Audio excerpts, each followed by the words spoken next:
श्री स्वामी समर्थ. जय जय स्वामी समर्थ. नमस्कार आहे सगळ्यांना, स्वागत आहे तुमचं माझ्या चॅनलमध्ये. आज मी तुमच्यासाठी घेऊन आलेली आहे एक नवीन व्हिडिओ एका नवीन सिरीज सोबत.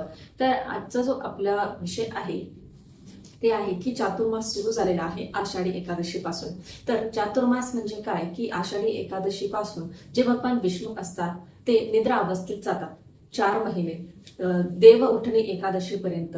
आषाढी एकादशी पासून ते देव उठणी एकादशी पर्यंत जे भगवान विष्णू असतात ते निद्रा अवस्थेत जात असतात.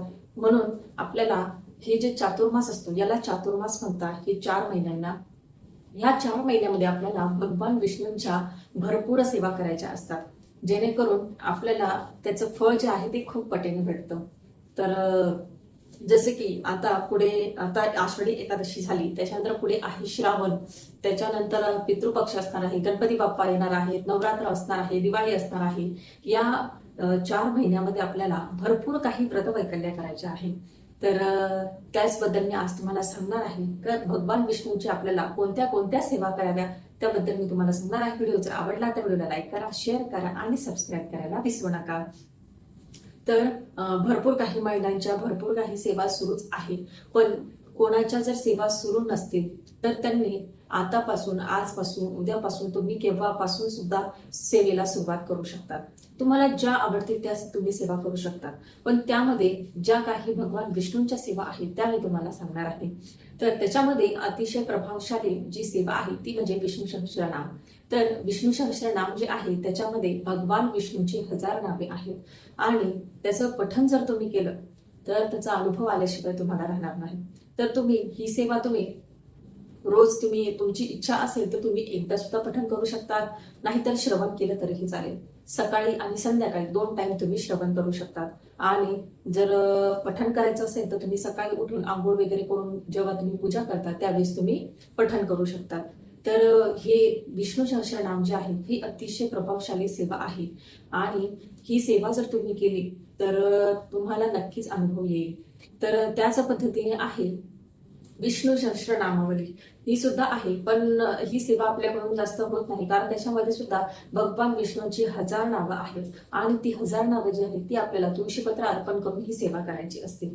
तर जर तुम्हाला शक्य असेल तर तुम्ही करू शकता आणि नसेल शक्य तर निदान तुम्ही भगवान विष्णूची 101 नावे घेऊन सुद्धा तुळशीपत्र अर्पण करू शकता, किंवा ओम नमो भगवते वासुदेवाय नमः या मंत्राचा जप करून तुम्ही रोज एक जरी तुळशीपत्र वाहिलं या 4 महिन्यामध्ये तरी त्याचे तुम्हाला भरपूर फळ भेटणार आहे.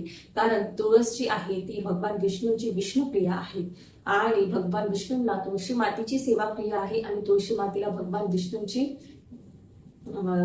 सेवा प्रिय आहे. तुळशी माता म्हणजे माता लक्ष्मी. माता लक्ष्मीला भगवान विष्णूंची सेवा प्रिय आहे आणि विष्णूंना माता लक्ष्मीची सेवा ही प्रिय असते. म्हणून तुम्ही जर रोज एक तुळशी पत्र जर अर्पण केलं तर तुम्हाला त्याचं खूप पटीने फळ भेटणार आहे. त्याच्यानंतर पुढची सेवा आहे व्यंकटेश स्तोत्रम. तर व्यंकटेश स्तोत्रम तुम्ही नित्यसेवेमध्ये 1, 3, 5, 7, 9, 11, 21 या संख्येमध्ये तुम्ही पठण करू शकता.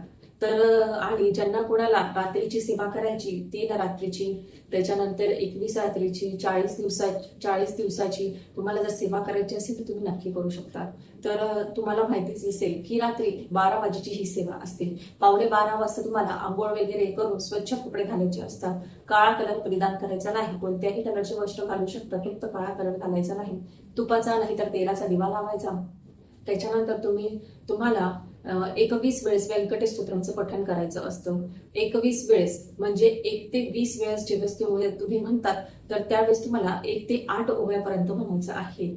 त्याच्यानंतर 21व्या वेळेस जेव्हा तुम्ही म्हणणार त्यावेळेस तुम्हाला सगळं पठण करायचं आहे, कारण 8व्या ओवीनंतर फलश्रुती आहे. तर ही सेवा तुम्ही 21 वेळेस म्हणजे 1 मंडल तुम्हाला करायचं असतं. तर तुम्ही जर शक्य असल्यास तर रात्रीची सेवा करू शकता, नसेल शक्य असल्यास तर तुम्ही दिवसा सुद्धा 21 वेळेस म्हणजे 1 मंडल पठण करू शकता. पण त्याची जी मेन सेवा आहे ती रात्रीचीच आहे. त्याच्यानंतर आहे 1 श्लोकी विष्णू सहस्त्रनाम. तर ही सुद्धा तुम्ही सेवा करू शकता. जर तुम्ही 11 वेळेस 1 श्लोकी विष्णू सहस्त्रनाम या स्तोत्राचं पठण केलं तर तुम्हाला विष्णू सहस्त्रनाम पठण केल्याचं फळ तुम्हाला भेटत असतं. त्याच्यानंतर आहे, तुमची जर इच्छा असेल तर तुम्ही प्रत्येक गुरुवारी सत्यनारायण करू शकतात. कारण गुरुवार हा भगवान विष्णूंचा वार असतो, म्हणून तुम्ही गुरुवारी सत्यनारायण सुद्धा करू शकतात. सत्यनारायण केल्याने दरिद्री जी असते, दरिद्रता असते किंवा आपल्या घरात जर धनधान्य नसेल तर दरिद्रता आली असेल, आर्थिक अडचणी असतील तर त्या दूर झाल्याशिवाय राहत नाही. म्हणून तुम्ही गुरुवारी सत्यनारायण सुद्धा करू शकतात. त्याच्यानंतर विष्णू गायत्री मंत्र जो आहे, लक्ष्मी गायत्री मंत्र, विष्णू गायत्री मंत्र याचं तुम्ही पठण करू शकतात. तर तुमची इच्छा असेल तर 108 वेळेस तुम्ही या मंत्राचं पठण करू शकता. त्याच्यानंतर ओम नमो भगवते वासुदेवाय नमः या मंत्राचं तुम्ही जप करू शकतात. 108 वेळेस जेवढी तुमची इच्छा असेल तेवढ्या वेळेस तुम्ही पठण करू शकतात. तर ह्या अशा काही सेवा होत्या की ज्या भगवान विष्णूंच्या सेवा आहेत. तर या सेवा करायला विसरू नका, जेणेकरून तुम्हाला त्याचं भरपूर पटीने फळ भेटणार आहे. तर व्हिडिओ जर आवडला असेल तर व्हिडिओला लाईक करा, शेअर करा आणि सबस्क्राईब करायला विसरू नका. श्री स्वामी समर्थ, विजय स्वामी समर्थ.